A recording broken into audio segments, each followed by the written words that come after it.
আছিল সেই বিজয় সংকল্পটোক ৰাইজে নিশ্চিতভাৱে এইটো গ্ৰহণ কৰিছে আৰু আমাৰ ওপৰত তেওঁলোকে আস্থা ব্যক্ত কৰিছে। গতিকে মই বিজেপি দলৰ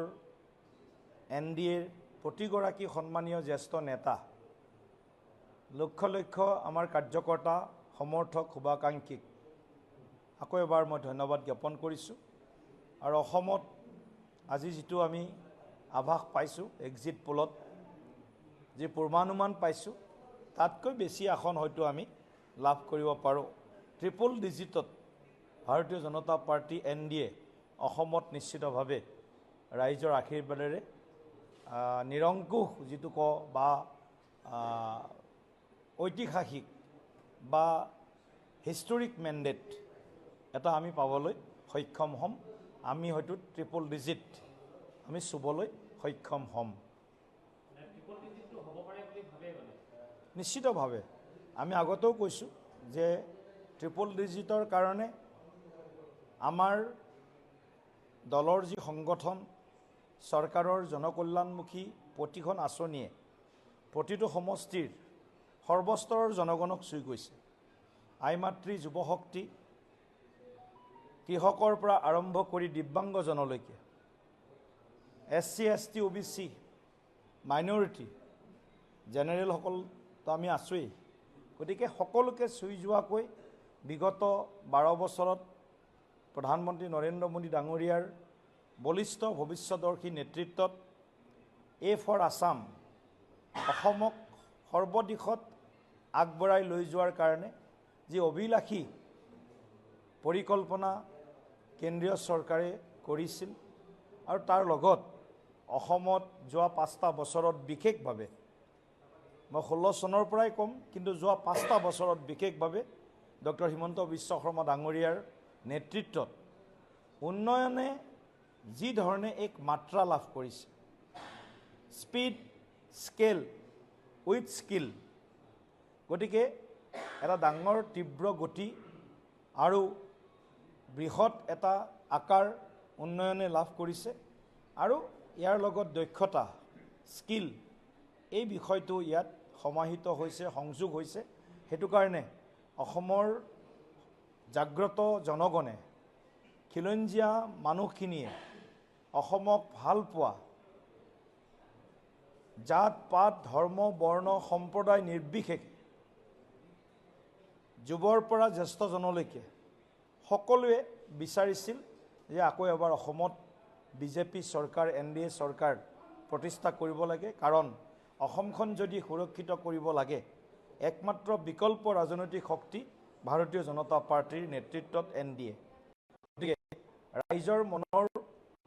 যি অভিলাষা আছিলে, যি সংকল্প আছিলে বা ৰাইজে যোৱা 9 এপ্ৰিল তাৰিখ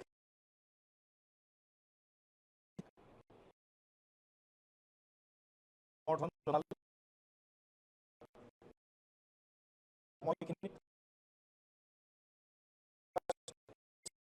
আমাৰ ফলাফল আমি ডিজিটেললৈকে হয়তো আগবাঢ়ি যাব।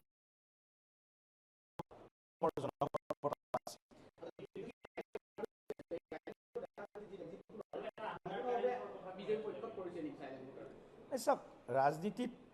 মই এই কথাটোৱে ক'ব বিচাৰোঁ, চাইলেণ্ট ভোটাৰ বুলি কোন নাথাকে। সকলো ভোটাৰে হয় পক্ষ নহয় প্ৰতিপক্ষত অৱস্থান কৰে। প্ৰতিপক্ষৰ যিটো অৱস্থা এতিয়া অৰ্থাৎ বিৰোধী ৰাজনৈতিক দলৰ যিটো অৱস্থা, বিৰোধী ৰাজনৈতিক দলৰ ওপৰত ৰাইজৰ আস্থা ভৰসা কেতিয়াবাই নাইকিয়া হৈছে। কাৰণ খিলঞ্জীয়াৰ স্বাৰ্থৰ বিপৰীতে যেতিয়া মিয়াৰ স্বাৰ্থক অগ্ৰাধিকাৰ দিয়ে, যেতিয়া আমাৰ জাতীয় জীৱনক যিবিলাক সংকট আহিছে, যিবিলাক সংকটে আমাক ঘেৰি ধৰিছে, সেইটো সময়ত যেতিয়া তেওঁলোকে আক্ৰান্তসকলৰ পক্ষ লয়, তেতিয়াহ'লে অসমৰ ৰাইজে এই কথাটো ভালকৈ বুজি পায় যে এওঁলোকে কেৱল মাত্ৰ শাসনৰ নামত তেওঁলোকে বিভিন্ন ধৰণৰ বিভ্ৰান্তি, এটা ফলছ নেৰেটিভ তেওঁলোকে সৃষ্টি কৰিব বিচাৰিছিল। লগে লগে ৰাইজেও বুজিবলৈ চেষ্টা কৰি আছিল আচলতে বিৰোধী বা প্ৰতিপক্ষই কি ইস্যু লৈ ৰাইজৰ ওচৰলৈ গৈছে তেওঁলোকৰ ওচৰত এটাও কোনো তেনেকুৱা বিশেষ তেওঁলোকৰ ইস্যু নাছিলে ইস্যু যদি আছিল আপোনালোকে জানে এটা ইস্যু আছিলে সেই কথাটো মই নকওঁ গতিকে এনেদৰে কোনো ৰাজনৈতিক দলে ৰাজনৈতিক যাত্ৰা বা বৈতৰণি পাৰ হ'ব নোৱাৰে ৰাইজৰ যদি মনৰ বুজ নলয় ৰাইজৰ লগত যদি অৱস্থান নকৰে কেৱল মাত্ৰ এটা ভুৱা বাগধাৰাৰ জৰিয়তে ফলছ নেৰেটিভৰ জৰিয়তে ফেক নেৰেটিভৰ জৰিয়তে যদি তেওঁলোকে ভাবি আছে বা সামাজিক মাধ্যম কেৱল সামাজিক মাধ্যমত তেওঁলোকৰ লাইক কমেণ্টছ কৰবাত কেতিয়াবা বেছি আহে তেওঁলোকে যদি সেইটোকে আধাৰ বুলি ভাবি লৈছে নিশ্চিতভাৱে 4 তাৰিখে ইয়াৰ পৰিণাম তেওঁলোকে নিজে দেখিবলৈ পাব গতিকে আমি অত্যুৎসাহী হোৱা নাই কাৰণ আমাৰ লক্ষ্য আৰু আমাৰ যি টাৰ্গেট আছিল সেই টাৰ্গেটৰ আমাৰ ট্ৰিপল ডিজিট স্পৰ্শ কৰা আমাৰ লক্ষ্য আছিল আৰু ট্ৰিপল ডিজিটৰ স্পৰ্শ কৰাৰ দিশে আমি নিশ্চয় 4 তাৰিখে আজি এক্সিট পোলত যি সমীক্ষা আহিছে যি আভাস আহিছে সেই অনুসৰি আমি ফল পাম বুলি আমাৰ দৃঢ় বিশ্বাস আছে আৰু জনতাই নিশ্চয় আজি কিছু হ'লেও সন্তুষ্টি লাভ কৰিব তাৰ বিপৰীতে যিসকল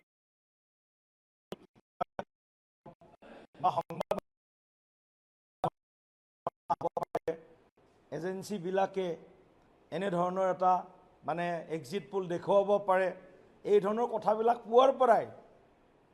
পৰা বুলি নকওঁ মই আজি কেইবাদিনৰ পৰা তেওঁলোক জ্বলি আছে কাৰণ তেওঁলোকে জানে যে আমাৰ পৰাজয় নিশ্চিত কিন্তু তথাপিও শেষলৈকে ৰাইজক দুৰ্বক বনাব পাৰে নেকি এই ধৰণৰ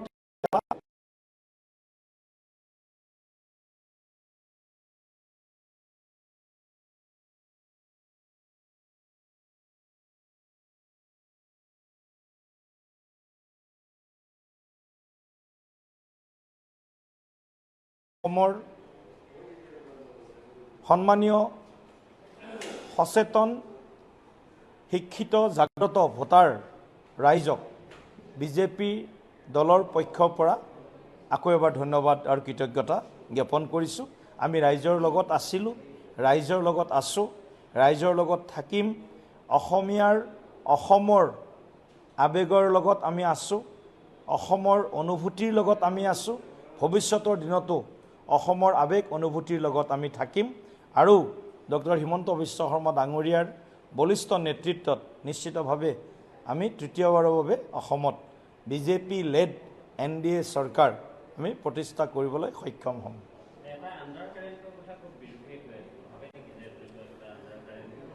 আণ্ডাৰ কাৰেণ্টটো এই কথাটো এটা মানে ক'ব গ'লে তেওঁলোকৰ এটা যিটো চিন্তাই মানুহক হয়তো বিভ্ৰান্ত কৰিব পাৰে এই ধৰণৰ বিভ্ৰান্তিকৰ কথাবিলাকক তেওঁলোকে কৈ আছে আণ্ডাৰ কাৰেণ্ট বুলি কিন্তু অসমত কোনো আণ্ডাৰ কাৰেণ্ট নাই অসমত পুৰা অভাৰ কাৰেণ্ট আছে NDAৰ পক্ষত বিজেপিৰ পক্ষত অভাৰ কাৰেণ্ট কোনো এণ্টি ইনকামবেঞ্চি নাছিলে প্ৰতিষ্ঠান বিৰোধী কোনো বিষয় নাছিলে বৰঞ্চ আকৌ এবাৰ প্ৰ ইনকামবেঞ্চি প্ৰতিষ্ঠানৰ সপক্ষে ৰাইজে থাকি নিশ্চয় ৰাইজে তেওঁলোকৰ ভোটাধিকাৰ সাব্যস্ত কৰিছে আৰু কাৰোবাৰ কিবা হয় নাই চাওক এতিয়া 70 লাখ যুৱ ভোটাৰৰ ভিতৰত ভাৰতীয় জনতা পাৰ্টি NDAৰ পক্ষত নিশ্চিতভাৱে অধিকাংশ যুৱ ভোটাৰ বিজেপিৰ পক্ষত থাকিব কাৰণ কিয় আজি ভাৰতবৰ্ষৰ যিটো উন্নয়নৰ ছবিখন দেখিছে বা অসমৰ উন্নয়ন ছবিখন দেখিছে যুৱ ভোটাৰসকলেও হয়তো মা দেউতাকক সুধিছিলে দেউতা আমাৰ ঘৰৰ সন্মুখৰ যে ৰাস্তাটো হ'ল কেতিয়া হ'ল আৰু ঘৰৰ ৰাস্তাটো দেখিলেই গম পায় কিন্তু বহুত বছৰ আগতে হোৱা ৰাস্তা নহয় যোৱা 7-8 বছৰ আগতে বা 5 বছৰ আগত 3 বছৰ আগত হোৱা ৰাস্তা চবৰে এটা ৰং থাকেতো ৰং দেখিলে গম পায় এই ৰাস্তাটো কেনেকুৱা কেতিয়া হৈছিল এইবিলাক কথা বহুত বেলেগকৈ আৰু বুজোৱাৰ প্ৰয়োজন নাই। আজি ইয়াত অসমত বিভিন্ন ধৰণৰ আজি মেডিকেল কলেজৰ পৰা ইঞ্জিনিয়াৰিং কলেজলৈকে IIM হ'ল বা প্ৰতিষ্ঠা হ'বলৈ গৈ আছে, এইমছ হৈছে। গতিকে শৈক্ষিক দিশত যি ধৰণৰ উত্তৰণ যোৱা 10-12 বছৰত অসমত হৈছে, আন্তঃগাঁথনি নিৰ্মাণ হৈছে। আৰু মূল বিষয়টো হ'ল মই যিটো ভাবোঁ উন্নয়নৰ বিষয়টোৰ লগত যুৱ প্ৰজন্মই নিশ্চয় তেওঁলোকৰ সুৰক্ষিত ভৱিষ্যতৰ বিষয়ে চিন্তা কৰিছে। যদি আজি আমি অসমখন বচোৱাৰ কাৰণে আগবাঢ়ি নাহোঁ, অসমখন হয়তো অসম হৈ নাথাকিব। আমাৰ হাতৰ পৰা সকলো অধিকাৰ বিদেশী শক্তিয়ে কাঢ়ি লৈ যাব পাৰে। এই ধৰণৰ যিটো এটা অশনি সংকেত, সেই সংকেতটো আজিৰ যুৱ প্ৰজন্মই ভালকৈ বুজি পাইছে। সেইকাৰণে আমি ক'ব পাৰোঁ আমাৰ অসমৰ যুৱ প্ৰজন্ময়ো এইবাৰ বিজেপিৰ পক্ষত, NDAৰ পক্ষত তেওঁলোকে নিশ্চয় তেওঁলোকৰ মতাধিকাৰ বা ভোটাধিকাৰ সাব্যস্ত কৰিছে। বিৰোধীয়ে নিৰ্বাচনৰ প্ৰস্তুতি আৰম্ভ হোৱাৰ দিনটোৰ পৰা ভোট গ্ৰহণৰ দিনটোলৈকে জুবিন গাৰ্গৰ নামটো বাৰে বাৰে লৈছিল আৰু বিৰোধী আত্মবিশ্বাসী হৈছিল যে ভোট গ্ৰহণৰ দিনালৈকে আত্মবিশ্বাসী যে জুবিন গাৰ্গৰ মৃত্যুৱে এইবাৰ চৰকাৰখনে পাৰ কৰাব। এইটোৱেইতো কথাটো হ'ল জুবিন দাক ৰাজনীতিৰ মাজলৈ টানি অনাটো এইটো কংগ্ৰেছে হাতৰ কুঠাৰ ভৰিত মাৰিছে। কাৰণ জুবিন দা ৰাজনীতিৰ বিষয় হ'ব নোৱাৰে। জুবিন দাৰ লগত আমাৰ আৱেগ জড়িত। জুবিন দাই গোটেই অসমখনক ভাল পাইছিল। জুবিন দাই সকলোকে আগবঢ়াই লৈ যোৱাত কেতিয়াবা চৰকাৰক সমালোচনাও কৰিছিল আৰু চৰকাৰক নেতৃত্ব লোৱা আজিৰ মুখ্যমন্ত্ৰীগৰাকীকো তেখেতে প্ৰশংসা কৰিছিল। গতিকে জুবিন দাই এই কথাখিনি গম পাই গৈছিল যে অসমত কাম কৰা মানুহ কোন আছে, কাৰ নেতৃত্বত কাম হ'ব পাৰে। গতিকে জুবিন দাৰ কথাখিনিক এওঁলোকে ৰাজনীতিকৰণ কৰি